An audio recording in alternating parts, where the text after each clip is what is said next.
जयशंकर प्रसाद का जन्म सन 1889 में वाराणसी में हुआ। काशी के प्रसिद्ध क्वींस कॉलेज में वे पढ़ने गए, परंतु स्थितियां अनुकूल न होने के कारण 8वीं से आगे नहीं पढ़ पाए। बाद में घर पर ही संस्कृत, हिंदी, फारसी का अध्ययन किया। छायावादी काव्य प्रवृत्ति के प्रमुख कवियों में से एक जयशंकर प्रसाद का सन 1937 में निधन हो गया। उनकी प्रमुख काव्य कृतियां हैं चित्राधार, कानन कुसुम, झरना, आंसू, लहर और कामायनी। आधुनिक हिंदी की श्रेष्ठतम काव्य कृति मानी जाने वाली कामायनी पर उन्हें मंगला प्रसाद पारितोषिक दिया गया, यानी कि उन्हें कामायनी पर मंगला प्रसाद अवार्ड मिला। वे कवि के साथ साथ सफल गद्यकार भी थे।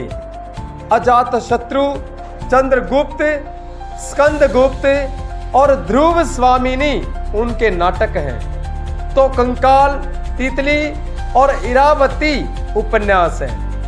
आकाशदीप, आंधी और इंद्रजाल उनके कहानी संग्रह हैं। प्रसाद का साहित्य जीवन की कोमलता, माधुर्य, शक्ति और ओज का साहित्य माना जाता है।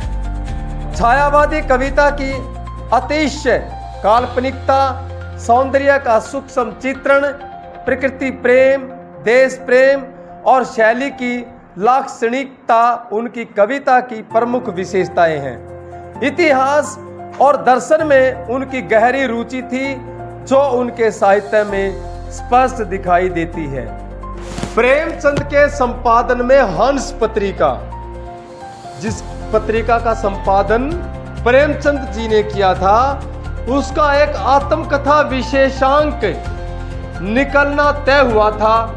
प्रसाद जी के मित्रों ने आग्रह किया कि वे भी आत्मकथा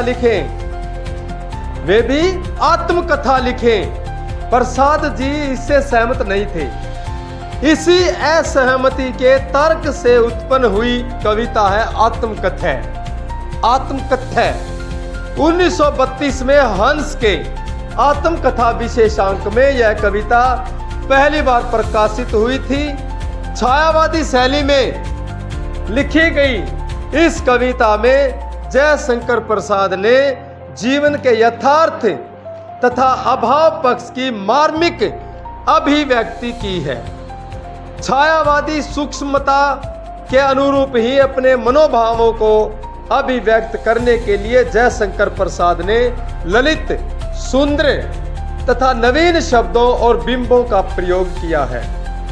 इन्हीं शब्दों तथा बिंबों के सहारे उन्होंने बताया है कि उनके जीवन की कथा एक सामान्य व्यक्ति के जीवन की कथा है। इसमें ऐसा कुछ भी नहीं है जिसे महान और रोचक मानकर लोग वाह वाह करेंगे। कुल मिलाकर इस कविता में एक और कवि द्वारा यथार्थ की स्वीकृति है, तो दूसरी ओर एक महान कवि की विनम्रता है। यह इस आत्मकथ्य कविता का सारांश है।